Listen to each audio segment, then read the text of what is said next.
Welcome to your Scorpio. This is your tarot reading for the whole of 2022, coming from the mountains of Java. Now, if you look at the opening picture, that's of the Kraton in Jogja, or Sultan's Palace in Yogyakarta, the holiest of places to Kajawan believers like myself. And I put it on because I hope it brings us luck for 2022. So if you're returning to my channel, thank you very much. If you're already a subscriber, massive thanks. And if you're new to channel, well, big welcome to you. But whatever, I do hope that you enjoy this reading, Scorpio. As a part of my channel, The Magic of Java, I've decided to add a section, Tarot from Java. So welcome to your tarot readings from the mountains in Java. You may well be asking, why from Java? What's important about tarot from Java?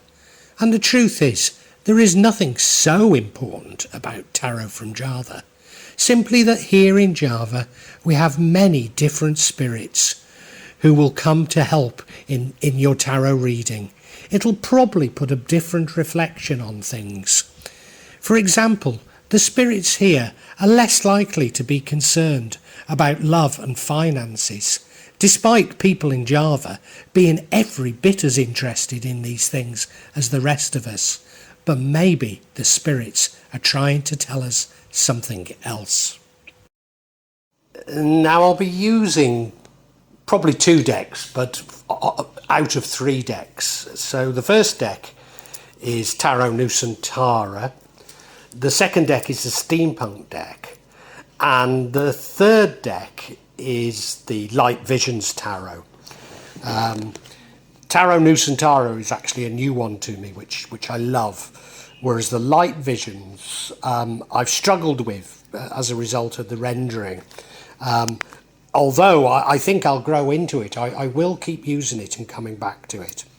You can see on all of them I'm using quite a lot of salt, and that's to clear the energy and the spirits from them, something that I do fairly regularly with my tarot.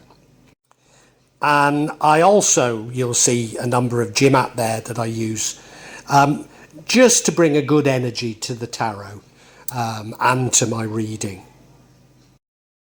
Perhaps the most important mystical object we use in Java is the kris, the curly knife that you can see that I've placed across both decks. Kris are very important for bringing the spirits to work on any object here in Java. And I call on the spirits of the mountain to assist me in shuffling these cards, in picking the right cards, and in understanding them for Scorpio for 2022. Scorpio, there's no hiding it. 2022 doesn't look like a great year for you. In fact, it doesn't look as though 2021 or the past has been good for you either. I'm sorry. It could be as much about your attitudes as your physical position. I'm not sure. You see, the energy running through it all is the 5 of Cups, which is very much a glass half empty type of card, about your attitudes. In the past, and it's probably the recent past, we have the 5 of Pentacles, another 5, which is the card of poverty. But it's more about you feeling in poverty than necessarily an objective situation. Currently we have the 6 of Wands, which is you winning some sort of a battle, not a war, a battle, but getting public recognition for it. In the future, the energy is that of the Queen of Pentacles, which I always say is the working mother card. I mean, You might not be female, so you might not be mother, and you might not be working, but it's that type of an energy, if you can get my drift. The energy impacting on the outcome is the Emperor. That's you standing tall, standing in your power. The energy that could prevent the outcome is the Magician card. Normally I'd associate that with manifesting. And the outcome is the Death card. Now it does mean an ending. It does mean an ending. But given that we've got the poverty card there, given we've got your depression, maybe it's a welcome ending. You know, things can only get better. Let's look at each card individually. Scorpio, the energy running through it is the five of Cups. Now, the Five of Cups isn't necessarily that bad a card, but what worries me is it's about your attitudes. And this is an energy that runs through the entire reading. So it's saying to me that it's your attitude towards things that is making things turn out not so well. Now, I firmly believe that we co-create our own universe. So everything that's going to happen to you in 2022 is happening because you believe it will happen to you. Now, I don't want to get into this sort of positive thinking, what's the law of attraction garbage. I mean, sorry. There's an element of truth in it, but it's just become a commercial product. I don't want to get into that, but I do believe that whatever's going wrong is down to your own thinking. And you look at the card, well, you know, there's 3 glasses overturned there, and she's focusing on that when there's 2 full glasses behind her. So it's very much about your attitudes towards things. Very much. Now, Scorpio, I don't want to be accused of, you know, like I say, this sort of positive thinking bandwagon. I don't want to get onto that, but the card, the energy of the recent past is the Five of Pentacles, which is the card of poverty. But again, it's as much you feeling you are in poverty as necessarily your objective situation. Now, forgive me, if in the past you've faced real poverty, then I'm very wrong to be talking about it being about your feelings, but it does seem to me that it's an attitude of poverty that has held you back, rather than necessarily an objective situation. I almost want to burst into singing "Always Look on the Bright Side of Life," because I do want to shout that out to you. You look at the card, well, it's not a nice card. I mean, it's not, you know. He's a cripple. Looks cold, actually, doesn't it? On traditional renderings, there's snow on the ground. It looks cold. Yeah, they do look to be in poverty. But there's light shining through that stained glass window. There's a light of hope there. And this was the past. Current energy is much more positive. It's the Six of Wands. This is about you scoring a victory and getting public recognition for that victory. And now, it is, if you like, you won a battle, not the war. But, you know, it's a victory. It's something good has happened in your life. I hope you can see the positive side of it. You look at the card, well, certainly on this rendering, you can't see anybody being jealous there. You can't see anybody looking at them and being jealous of that victory. And that's always the thing I worry about when I see this card. But this rendering doesn't suggest that at all. So maybe I should discount it. Maybe I should discount it. So, a positive card to have.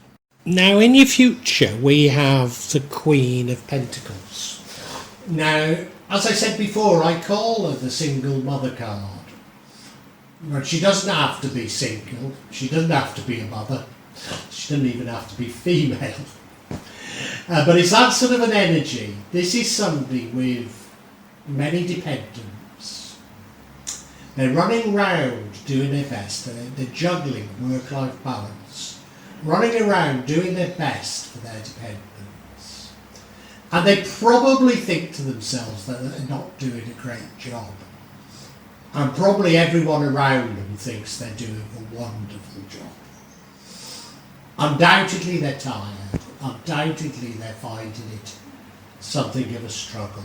But, you know, they are getting on with it. They are getting through it. You look at the card, well, she does look tired, doesn't she? She does look very tired. Yeah. Yeah. I mean, beautiful scenery around her. It's not a bad card. No, I wouldn't say any queen is a bad card. It's not a bad card at all. But you are tired. You are tired. Again, you know, the whole thing's about these attitudes. Maybe it should be about counting your blessings. I'm not sure. Not sure at the moment.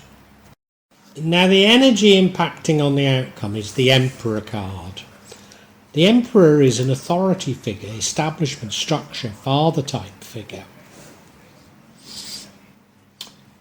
Now that's interesting. That's interesting because we've had the Queen of Coins, which, as I said, is the working mother or the single mother. And now we've got the Emperor, which is a fatherly-like role, providing leadership. Somebody who demands respect and authority, status, power, recognition. You're comfortable in that leadership role. Conflict doesn't scare you. Now that's also interesting. You don't hesitate to use power to protect those you care about. People are loyal and respect you. Systems bound by rules and regulations. You create calm out of chaos. Systematic. Use your knowledge and expertise. How interesting. How interesting. Does this fit in with anything else? It doesn't seem to, does it?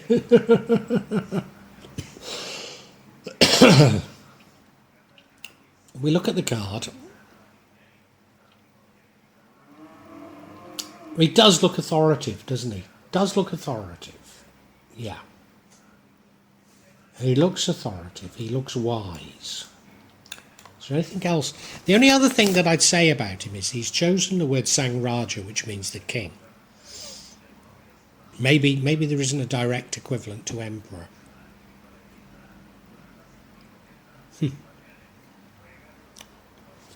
Maybe there isn't.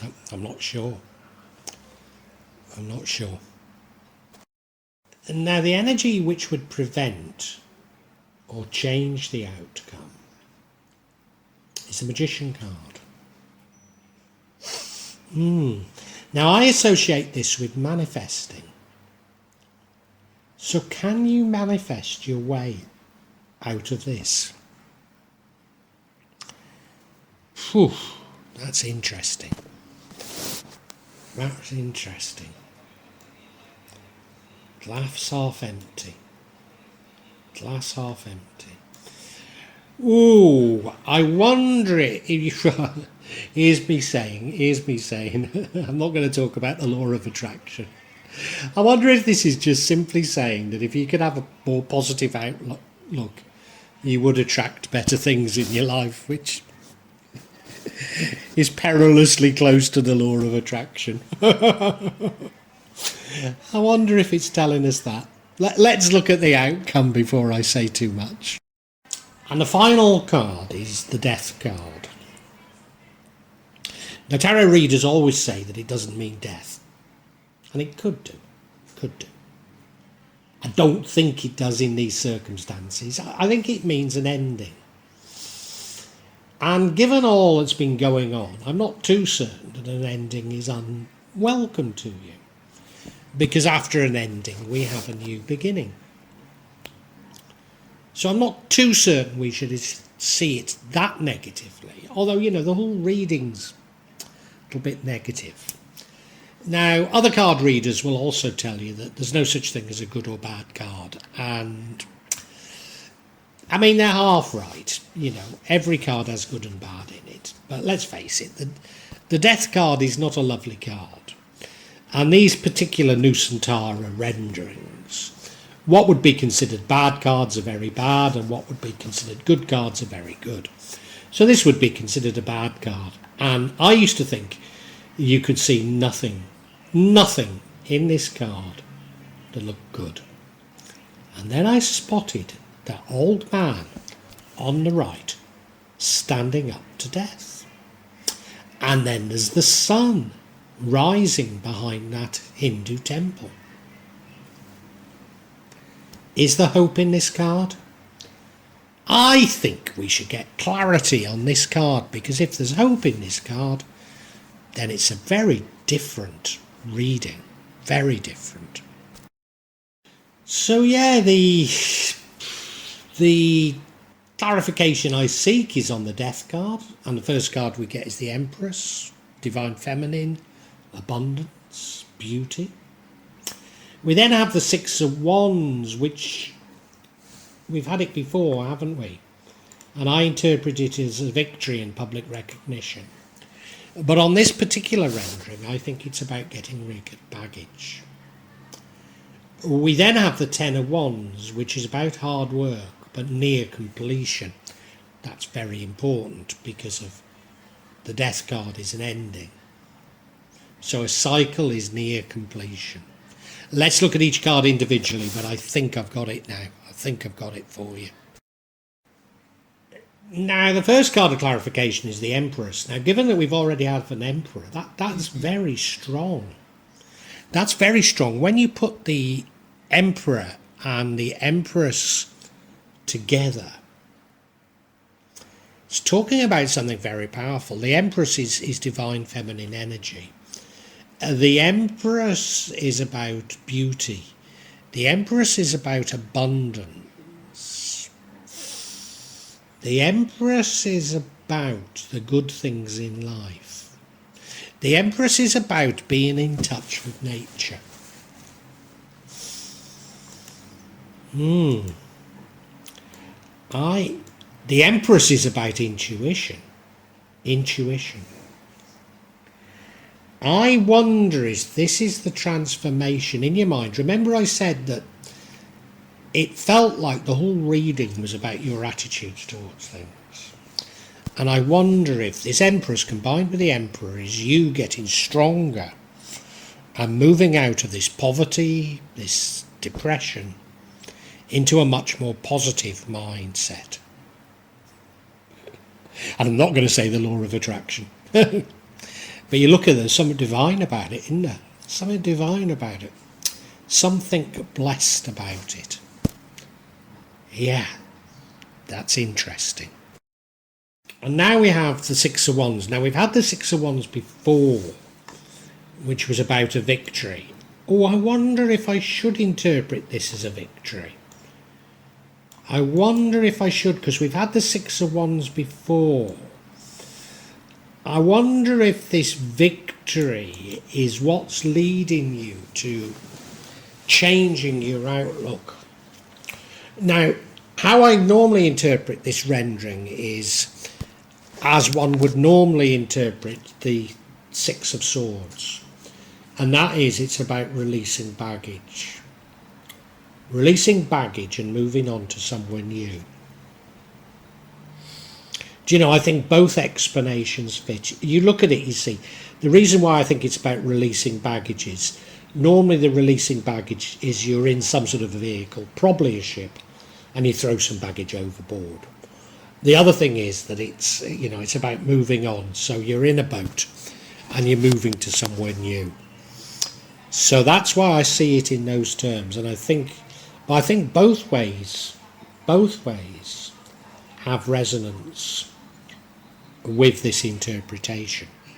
And finally we have the Ten of Wands.